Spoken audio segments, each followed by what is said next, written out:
నిన్న చంద్రబాబు గారు తిరుపతిలో 5,000 గుడులు దళిత కాలనీలలో టీటీడీకి సంబంధించి 5,000 గుడులను కట్టిస్తాము అని చెప్పడం జరిగింది. దీన్ని కాంగ్రెస్ పార్టీ తీవ్రంగా వ్యతిరేకిస్తుంది. చంద్రబాబు గారు ఆర్ఎస్ఎస్ కి ఎందుకు ఇంత మద్దతు ఇస్తున్నారో, బీజేపీ సిద్ధాంతాన్ని ఎందుకు నెత్తినెత్తుకుంటున్నారో ప్రజలకు సమాధానం చెప్పాల్సిన అవసరం ఉంది. బీజేపీ పార్టీ ఒక మతతత్వ పార్టీ. మతం పేరుతో చిచ్చు పెట్టాలి, ఆ మంటలో చలి కాచుకోవాలి. ఇదే బీజేపీకి తెలిసిన రాజకీయం. అలాంటి బీజేపీకి చంద్రబాబు గారు మద్దతు ఇచ్చారు. ఈ రోజు బీజేపీ పార్టీ అధికారంలో ఉంది అంటే చంద్రబాబు గారు ఇచ్చిన మద్దతు వల్లే బీజేపీ అధికారంలో ఉంది. మొన్న కూడా చూసాము, ఈ ఆర్ఎస్ఎస్ సిద్ధాంతం మతము కులము పేరుతో ఈ రైటిస్ట్ విధానాన్ని కాంగ్రెస్ పార్టీ వ్యతిరేకించింది.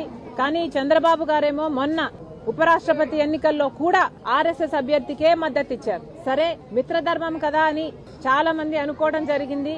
కానీ చంద్రబాబు గారిని కాంగ్రెస్ పార్టీ సూటిగా ప్రశ్నిస్తుంది. చంద్రబాబు గారు, మీరు బీజేపీకి మద్దతు ఇస్తున్నారా లేక ఆర్ఎస్ఎస్ లో మీరు చేరేపోయారా? ఈ రోజు చంద్రబాబు గారు ఆర్ఎస్ఎస్ లో చేరినట్టుగా బీజేపీ మనిషిగా మాట్లాడుతున్నారు. 5,000 గుడులు కట్టిస్తారట. దళిత కాలనీలలో 5,000 గుడులు కట్టిస్తారట టీటీడీ తరపున.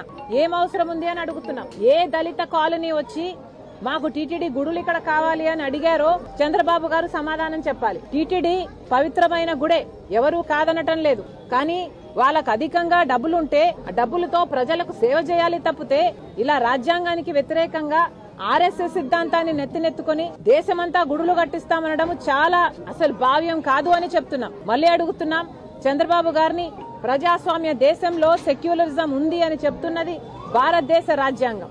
కానీ ఆర్ఎస్ఎస్ రాజ్యాంగం అది చెప్పటం లేదు. హిందువులు మాత్రమే మనుషులు, మిగతా వాళ్ళంతా పురుగులు అని చెప్తుంది ఆర్ఎస్ఎస్. మరి చంద్రబాబు గారు ఆర్ఎస్ఎస్ లో ఎందుకు చేరారో, బీజేపీ మాటలు ఎందుకు మాట్లాడుతున్నారో సమాధానం చెప్పాలి. చంద్రబాబు గారు మళ్ళీ అడుగుతున్నాం, ఈ మీరు గుడులు కడతామంటున్నారే దళిత కాలనీలలో, ఈ గుడులలో పూజారులు ఎవరు? బ్రాహ్మణులు ఉంటారా? దళితులు ఉంటారా? చంద్రబాబు గారు రాసివ్వగలరా పూజారులంతా దళితులే ఉంటారు అని? ఎస్సీ ఎస్టీ కాలనీలలో అసలు టీటీడీ గుడులు కావాలి అని చంద్రబాబు గారికి ఎవరు చెప్పారు? ఎందుకు నెత్తినెత్తుకుంటున్నారు? ఇది 5,000 గుడులు దళిత కాలనీలో టీటీడీ కట్టించడాన్ని కాంగ్రెస్ పార్టీ తీవ్రంగా వ్యతిరేకిస్తుంది. ఇది మన సెక్యులరిజం విధానానికి చాలా వ్యతిరేకం. చంద్రబాబు గారికి దళితుల మీద ఏమాత్రం శ్రద్ధ ఉన్నా మొన్న హైకోర్టు ఇచ్చిన తీర్పు ప్రకారం ఎస్సీ లేదా దళిత హాస్టళ్లలో 200 మంది ఆడపిల్లలకి ఒకటే బాత్రూమ్ ఉందంట. అలా ఉన్నాయి ఆ వెల్ఫేర్ హాస్టల్స్. ఆ బిడ్డల గురించి, ఆ దళితుల గురించి మీకు ఏమాత్రం అక్కరున్నా వాళ్ళ వెల్ఫేర్ గురించి ఆలోచన చేయండి. ఆ హాస్టల్ బాగు చేయండి. వాళ్ళ కాలనీలలో డ్రైనేజ్ సిస్టమ్స్ లేవు, వాళ్ళ కాలనీలలో రోడ్లు లేవు, సరిగ్గా నీళ్లు రావు, కరెంట్ ఉండదు దళిత కాలనీలలో. ఇవేవి పట్టించుకోరు. కానీ దళితుల కాలనీలలో మీరు 5,000 గుడులు కడతారా? ఇది ఎక్కడి న్యాయం అండి? కాంగ్రెస్ పార్టీ దీన్ని తీవ్రంగా వ్యతిరేకిస్తుంది. చంద్రబాబు గారు ఈ ఆలోచనని వెనక్కి తీసుకోవాలని డిమాండ్ చేస్తుంది కాంగ్రెస్ పార్టీ.